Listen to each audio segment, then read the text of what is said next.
అండి అందరికీ నమస్తే. అందరు ఎలా ఉన్నారు? అందరు బాగుండాలని కోరుకుంటున్నాను. ఎవరైనా మన ఛానల్ ఫస్ట్ టైం చూస్తున్న వాళ్ళంటే ప్లీజ్ తప్పకుండా అయితే సబ్స్క్రైబ్ చేసుకోండి. పక్కనే బెల్ బటన్ ఉంటుంది, దాన్ని క్లిక్ చేసి ఆన్ పెట్టుకుని ఏ వీడియో పెట్టినా మీకు నోటిఫికేషన్ వస్తుందన్నమాట. ఈరోజు అయితే మీకు ఒక మంచి రెసిపీ చూపించబోతున్నాను అనమాట. స్వీట్ ఐటమ్ చాలా బాగుంటుందండి. అందరికీ తెలిసినదే డబుల్ కా మీఠా. అందరు చేసుకుంటూ ఉంటారు కదండి పండగలకి అలా. కానీ ఈ డబుల్ కా మీఠా చాలా టేస్టీగా ఉందన్నమాట. వెరైటీగా నేను ఎప్పుడు చూడలేదు ఇంత ఇలా చేస్తారు అని. మీకు కూడా ఒకసారి చూపిస్తే మీరు కూడా తప్పకుండా ట్రై చేస్తారు కదా అని చెప్పేసి చూపిస్తున్నాను అనమాట. ఇది నేనైతే చేయలేదు, మా ఎదురింటి ముస్లిం అమ్మాయి ఉంది, ఆ అమ్మాయి రంజాన్కి మాకు స్వీట్ పెట్టించింది అన్నమాట డబుల్ కా మీఠా. ఇది చాలా బాగుంది, ఎలా చేసావు అని అడిగాను.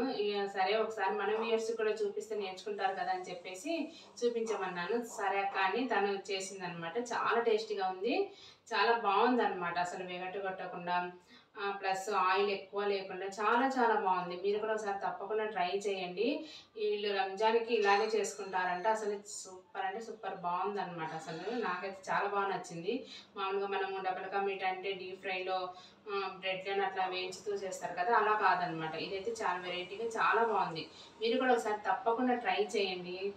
అలాగే మన ఛానల్ అయితే ఫాలో అవ్వండి. తప్పకుండా సబ్స్క్రైబ్ చేయండి, లైక్ చేయండి, షేర్ చేయండి, కామెంట్ చేయండి. ప్రతిసారి అడుగుతూ ఉంటాను, ఒక్కరు కూడా ఒక లైక్ చేయరు, కామెంట్ చేయరు, షేర్ చేయరు అనమాట. కానీ ఏదో ఒక కామెంట్ అన్నా చేయండి, లేకుంటే షేర్ అన్నా చేయండి. లైక్ ఇవ్వండి. ఫస్ట్ లైక్ ఇస్తే అందరికీ రీచ్ అవుతుంది అనమాట. మన ఛానల్ బాగా గ్రోత్ అవడానికి అవకాశం ఉంటుంది. కాబట్టి తప్పకుండా అయితే ఒక లైక్ అయితే ఇస్తారని ఆశిస్తున్నాను. తప్పకుండా మన ఛానల్ ఫాలో అవ్వండి. ఇంకెందుకు ఆలస్యం, రెసిపీలోకి వెళ్ళిపోదాం. ఎలా చేయాలనేది మీకు నేను వీడియోలో చూపిస్తాను. డబుల్ కా మీఠాకి ఏ పదార్థాలు కావాలో ఇప్పుడు చూసేద్దాం. ఫస్ట్ అయితే ఒక మంచి రకం బ్రెడ్ తీసుకోవాలండి. మంచి నాణ్యమైన బ్రెడ్ ప్యాకెట్ను ఒకటి తీసుకుంటే చాలా టేస్టీగా ఉంటుందన్నమాట. ఒక బ్రెడ్ ప్యాకెట్, అలాగే ఒక బ్రెడ్ ప్యాకెట్కి 1 లీటర్ పాలు, చక్కెర అయితే 3/4 కేజీ చక్కెర పడుతుంది. ఒకవేళ స్వీట్ తక్కువగా తినాలనుకుంటే కొద్దిగా తగ్గించుకోవచ్చు. అలాగే నెయ్యి, కొద్దిగా పెరుగు, అలాగే జీడిపప్పు, కిస్మిస్, ఇవన్నీ కూడా మనము రెడీగా పక్కన పెట్టుకోవాలన్నమాట.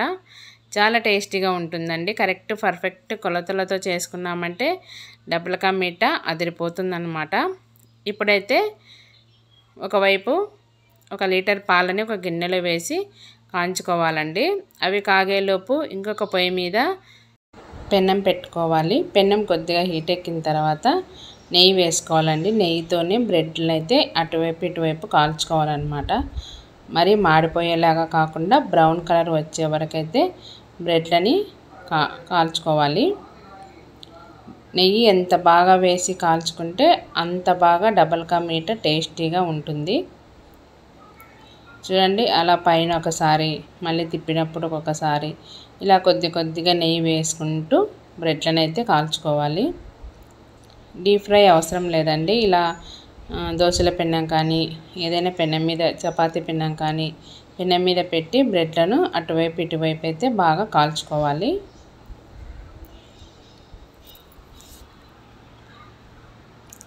చూడండి, ఈ విధంగా నెయ్యి పూసుకుంటూ ఈ కలర్ వచ్చే వరకైతే బ్రెడ్లని కాల్చుకుంటే సరిపోతుంది. మరి మాడిపోయేలాగా కాకుండా బ్రౌన్ కలర్ వచ్చేలాగా బ్రెడ్లను అయితే కాల్చుకోవాలి.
ఇలా బ్రెడ్స్ మొత్తం కూడా అటువైపు ఇటువైపు కాల్చి ఒక పక్కన అన్నీ పెట్టేసుకోవాలండి. నెయ్యి ఎంత బాగా వేసుకొని కాల్చుకుంటే అంత టేస్టీగా ఉంటుందన్నమాట. బ్రెడ్స్ మొత్తం ఇలా అటువైపు ఇటువైపు టర్న్ చేసి బాగా నీట్గా కాల్చుకోవాలండి. ఇలా కాల్చుకునే లోపు ఇంకొక స్టవ్ మీద అయితే పాలు పెట్టాం కదా, పాలు కూడా మరిగిపోయాయి అన్నమాట. ఇప్పుడైతే బాగా పొంగొచ్చిన తర్వాత 3/4 కేజీ చక్కెర అయితే వేసుకోవాలి. ఒకవేళ చక్కెర మనం అంటే స్వీట్ తక్కువ తినాలి అనుకున్న వాళ్ళు కొద్దిగా తగ్గించుకోవచ్చండి. లేదు బాగా స్వీట్ ఉండాలి అనుకుంటే 1 లీటర్ పాలకి ఒక బ్రెడ్ ప్యాకెట్కి 3/4 కేజీ చక్కెర అయితే ఖచ్చితంగా పడుతుంది. స్వీట్ కూడా కరెక్ట్గా సరిపోతుందన్నమాట. ఇప్పుడు ఒకసారి స్పూన్ తీసుకొని చక్కెరను అంతా కూడా కలబెట్టి సిమ్లో పెట్టి పాలను అయితే మళ్ళీ కాంచుకోవాలి. ఇప్పుడు స్టవ్ మీద ఒక చిన్న బౌల్ పెట్టి అందులోకి ఒక 5 స్పూన్ల నెయ్యి వేసుకోవాలి. నెయ్యి కొద్దిగా కాగిన తర్వాత కొన్ని జీడిపప్పు, ఒక చిన్న కప్పు నిండా జీడిపప్పు పలుకులు సన్నగా కట్ చేసుకొని దోరగా వేయించి పక్కన పెట్టుకోవాలి. అలాగే ఎండు ద్రాక్ష కూడా వేయించి పక్కన పెట్టేసుకోవాలి.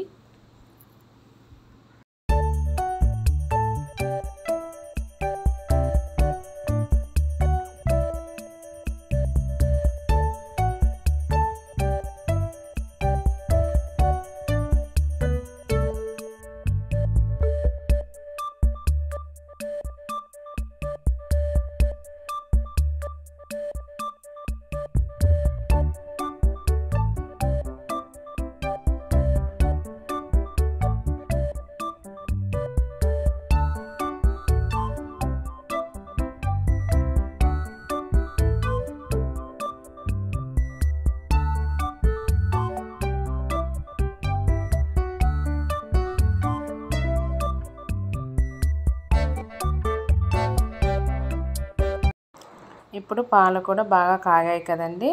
ఇప్పుడు అందులోకి పెరుగు వేసుకోవాలి. ఏంటి పెరుగు వేస్తున్నారు అనుకుంటున్నారా? అవునండి, పెరుగు వేస్తేనే పాలు విరుగుతాయి కదా.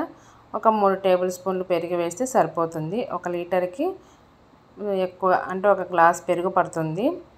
ఈ పెరుగు వేసిన తర్వాత ఒకసారి పాలను అయితే మనం కలయబెడితే బాగా ఉడుకుతూ ఉంటుంది. ఉడికేలోపు ఈ పాలన్నీ కూడా విరిగిపోతాయి. అంటే పాల పన్నీర్ ఉంటుంది కదా, అలా వస్తుందన్నమాట.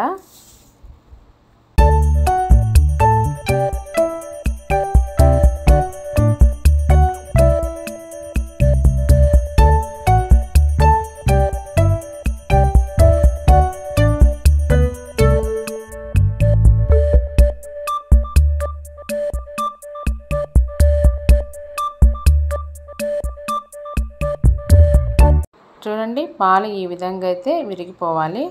అప్పుడే పాలకవ్వలాగా ఉంటుంది. ఈ పాలను ఒక పెద్ద బాండిలోకి తీసుకొని పక్కన పెట్టేసుకోవాలి. స్టవ్ కూడా ఆఫ్ చేస్తే సరిపోతుంది. పాలల్లో పెరుగు వేయడం వల్ల అవి పగిలి పన్నీర్ లాగా తయారవుతాయి. అలా తయారైనప్పుడు మనం స్టవ్ ఆఫ్ చేస్తే సరిపోతుంది. ఇప్పుడు వాటిని ఒక పెద్ద బాండిలోకి, వెడల్పు లాంటి బాండిలోకి తీసుకొని అందులోకి మనం వేయించుకున్న బ్రెడ్లను అన్నిటిని కూడా ఒకదాని తర్వాత ఒకటి అన్నీ లేయర్గా పెట్టేసుకోవాలి. ఒకసారి మీరు కూడా ఈ విధంగా ట్రై చేయండి. డబుల్ కా మీట్ అయితే చాలా టేస్టీగా ఉంటుంది. వెరైటీగా కూడా ఉంది కదా. మనం మామూలుగా డీప్ ఫ్రై చేస్తూ చేసుకుంటూ ఉంటాం కదా, అలా కాదండి. ఇదైతే చాలా వెరైటీగా అనిపించింది నాకు, అందుకే మీకోసమని షేర్ చేస్తున్నాను. మీరు తప్పకుండా ట్రై చేయండి. ఇలా బ్రెడ్స్ని అన్నిటిని పెట్టిన తర్వాత స్పూన్తో అలా అన్నీ ఒత్తేస్తే అంతా అబ్జర్వ్ చేసుకుంటుంది అన్నమాట. పాకం అంతా అబ్జర్వ్ చేసుకొని టేస్టీగా మెత్తగా చాలా బాగుంటుంది. మనం నైట్ చేసుకొని ఉదయానికి తింటే ఇంకా చాలా రుచిగా ఉంటుంది. ఇది వారం 10 రోజులు ఉన్నా ఏం కాదండి. ఫ్రిడ్జ్లో పెట్టుకొని 10 రోజులు ఉన్నా సరే తింటూ ఉండొచ్చు అనమాట. చాలా టేస్టీగా ఉంటుంది. పిల్లలు పెద్దలు అందరూ కూడా ఈ డబుల్ కా మీట్ అయితే చాలా అంటే చాలా ఇష్టపడతారు. ఇప్పుడు వేయించుకున్న డ్రై ఫ్రూట్స్ని అన్నిటిని కూడా పైన లేయర్గా వేసేసుకోవాలి.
కా మీటాను సర్వ్ చేసేటప్పుడు కూడా ఒక వైపు నుంచి మనం బిర్యానీని ఏ విధంగా లేయర్గా తీసుకుంటామో ఆ విధంగానే తీసుకోవాలండి. అప్పుడైతేనే అందరికీ సమానంగా పాలకోవాతో సహా అన్ని బ్రెడ్, పాలకోవా, డ్రై ఫ్రూట్స్ అన్నీ కూడా సమానంగా వస్తాయన్నమాట. మనము వీటినైతే అంతా కలపకూడదు, ఒక పక్క నుంచి తీసుకుంటూ ఉండాలి. అప్పుడే డబల్ కా మీట్ టేస్టీగా ఉంటుంది.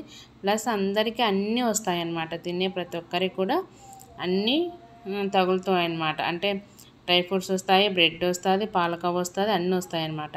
కాబట్టి ఈ విధంగా బిర్యానీని మనం ఏ విధంగా ఒక వైపు నుంచి లేయర్గా తీసుకుంటూ సర్వ్ చేసుకుంటామో ఆ విధంగానే డబల్ కా మీటాను కూడా మనము సర్వ్ చేసుకోవాలి. ఇలా ఒకవైపు నుంచి బౌల్లోకి తీసుకొని తినాలన్నమాట. చాలా టేస్టీగా ఉంటుందండి. వెరైటీగా ఉంది కదా. మీరు ఎప్పుడైనా ఇలాంటి డబల్ కా మీటాను చూసింటే తప్పకుండా కామెంట్ చేయండి. ఒకవేళ ట్రై చేసింటే కూడా కామెంట్ చేయండి.